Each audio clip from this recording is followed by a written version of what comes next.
I've been to Narrative Camp a couple of times, and yeah, and know that it's a fantastic gathering of like-minded people to further their looking at practice, and it's not possible to be there this year, and I think that this conversation this morning is linking in, it's coinciding, interconnecting with the decision that Rob and Shona and I made just a few weeks back to sort of draw a line under Narrative Practices Adelaide as an entity.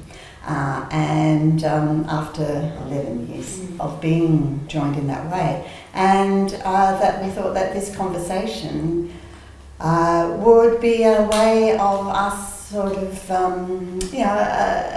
pulling together, I guess, some of that experience, because we are going to we want to be able to sort of share what it's meant to us publicly, this has been a really significant thing.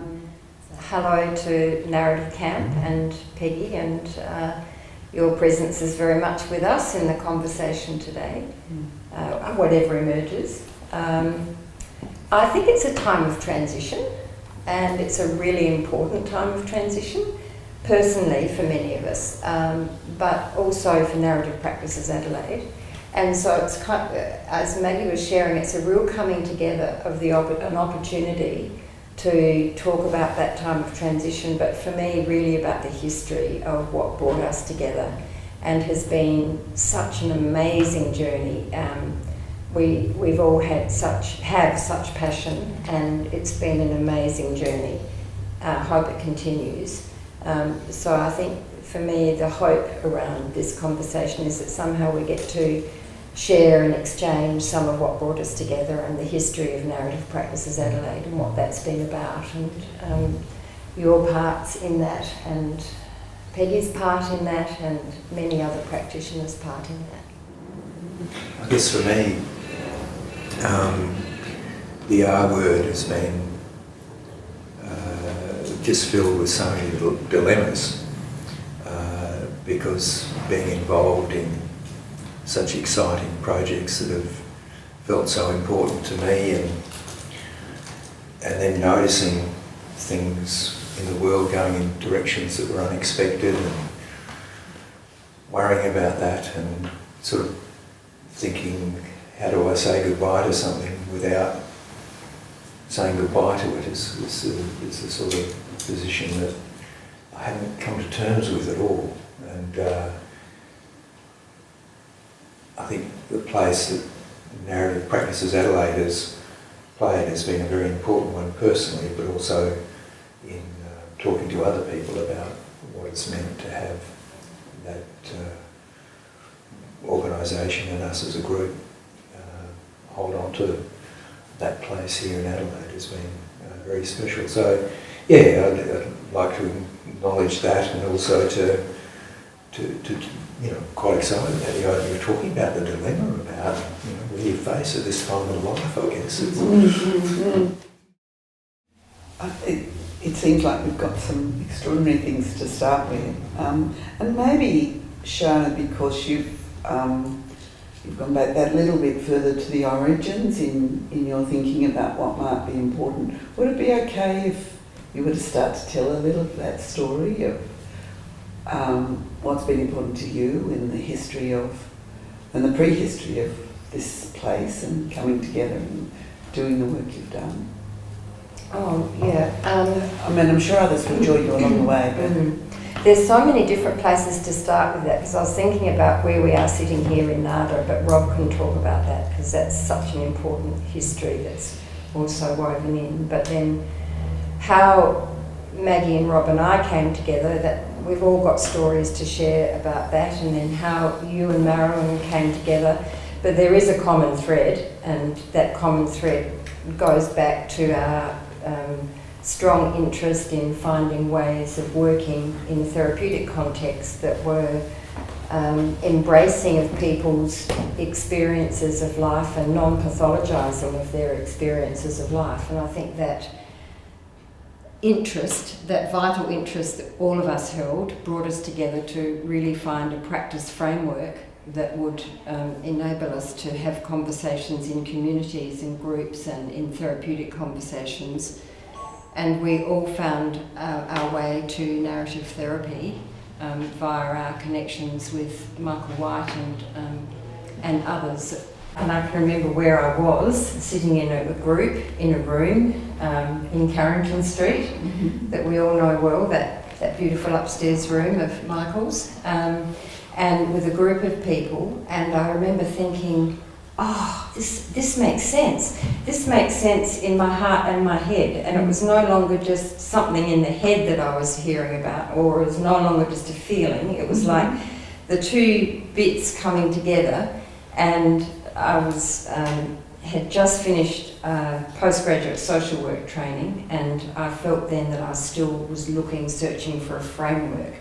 Nothing had quite gelled yet. And when I sat in that room, it was a week's intensive, I was just so, the feeling was thrilling, and the feeling, I just had a yearning to learn, to begin learning in a very different way. And so that was the beginning of it for me. It's still a lighting up when I think in groups, or as Rob said, like when we're sitting with people in conversations, there is still a lighting up that happens. And I feel enormously grateful to have come across a practice framework or a way of thinking about life, a way of understanding experience to some degree that does enable a lightening up. It's very much about that, and that's why I would never tire of this work. I'm not tired of it. I could never ever tire of it. I think it's absolutely fascinating, and it's not just about work. It's life for me. I think it is for all of us. It is. So there started to be a congruence. A confluence and a congruence that was really different, because my previous training before that had sort of encouraged some separation of the professional and the personal, whereas this was like bringing a congruence between the professional and the personal that I really love. So can I put you back into that room, that upstairs room that you referred to, and I was just thinking, I wonder what it was about being in that room with Michael and those ideas that might have added to what you already knew and cared for in terms of group and community. Yeah, like it's such a profound experience to feel that you can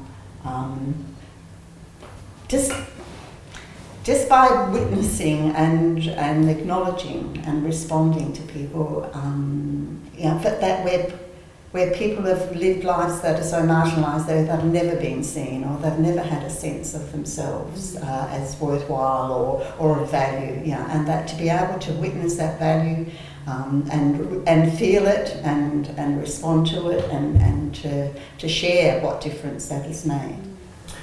What I found in narrative and what drew me to it was the sort of connection with the political and the personal. That it did take account of power differentials, that it did take account of the importance of movements like feminism and so forth. And there are a number of themes in there that I think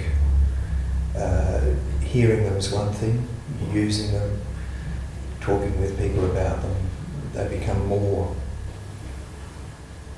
important, they become more significant, they become lived. And I think narrative helped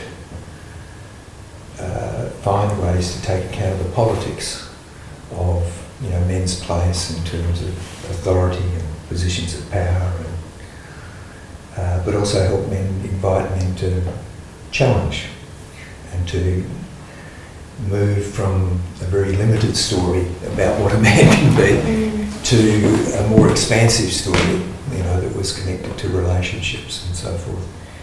And to, rather than be part of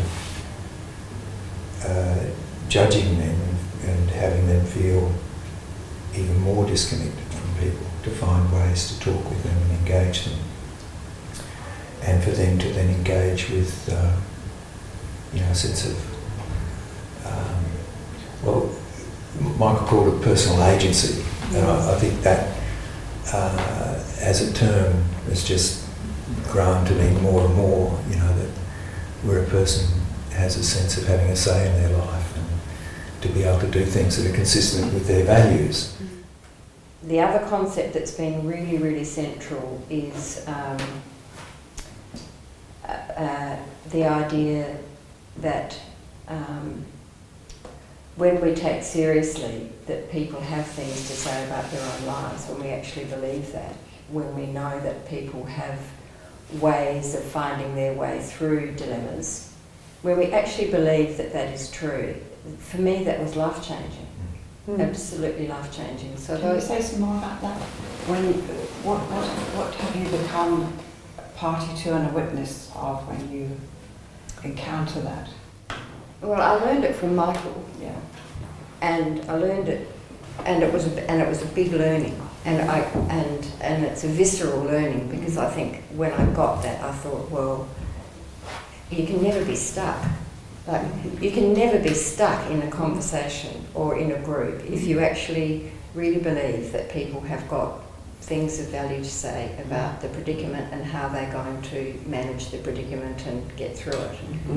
And so whether you're in a context of the work that Rob's done with men, or in the context that Maggie described with people who are living on the margins due to poverty, or whether we're working with groups in mental health, whatever groups, therapeutic work that we're doing, this idea that we can always ask people, and really we want to hear from people and learn from people about their own lives, has been absolutely life-changing. And it's another example of the personal is political. It's another example of the congruence between personal and professional, because that never stops, does it? It's like something that I feel is shapes how I want to respond to any predicament that comes up. I'm a different person through this work, because I've had to learn outside my own lived experience. We all have, way outside our own lived experience. And I feel enormously grateful for that, because then I can try and have a tiny bit more understanding of the experience of others who've had very different experience than I've had. And that seems to me to be very, very enriching. And that I don't ever want that to go. I want to keep that happening, and I think that's probably one of the reasons that I have a regret of deciding not to stay in this particular work, is that it's always that chance to really the exchanges with people are so rich and so vibrant that it keeps on expanding my mind and my experience. So I know that I will actually really miss that. And so when I'm looking at notions of abuse, what is the connection? What position am I taking? What position are they taking? What is a life-enhancing position rather than a destructive position for them to take and for me to take in relation to them and to their lives and the way we live our lives? And so, like people talk about Aboriginal culture, that they see a mountain, but it's not a mountain. It's a whole spiritual symbol, and that has contributed so much to their lives.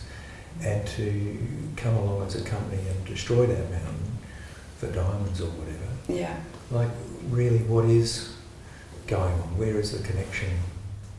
The sense of staying connected to what we have learnt through the opportunity we've been gifted to be in other people's lives. I think that's something that I want to think more about.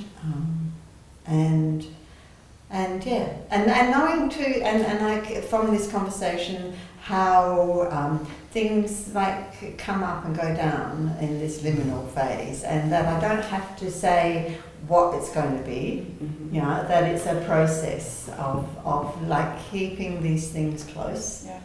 and seeing where it takes me.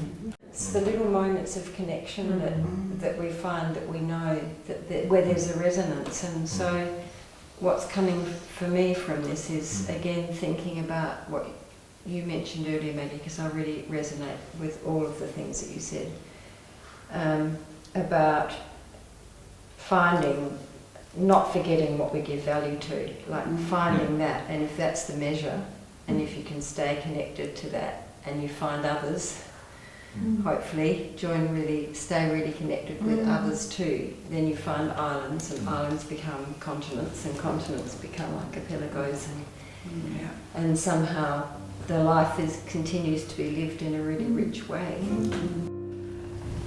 Well, it has been very significant for me, this. I think so many words come to mind: community, connecting with people, keeping connections going, making new connections, bringing what it is that we've so been richly given in our work, and keeping those dear to me, and hopefully in ways that they will be continued in some form or other, not sure what, but ideas are happening.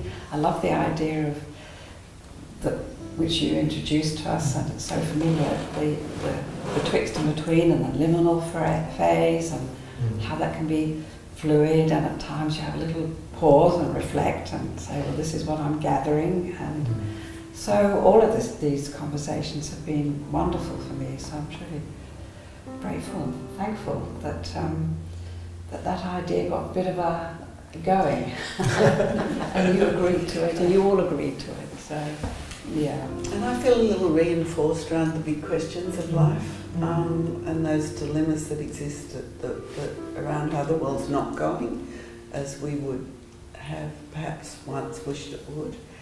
And I spent a week in Tuscany with Jill and Jen, a group of people, just looking at a lot of this earlier in the year, and the questions have hovered around as we transition. How do we transition into some place where we still feel like we're dropping pebbles in the pond? So I felt very reinforced around that from everything I've heard from everybody. So thank you. We're so glad we came. Yes. Well, thank you. Thank you, for coming. guys. Yeah.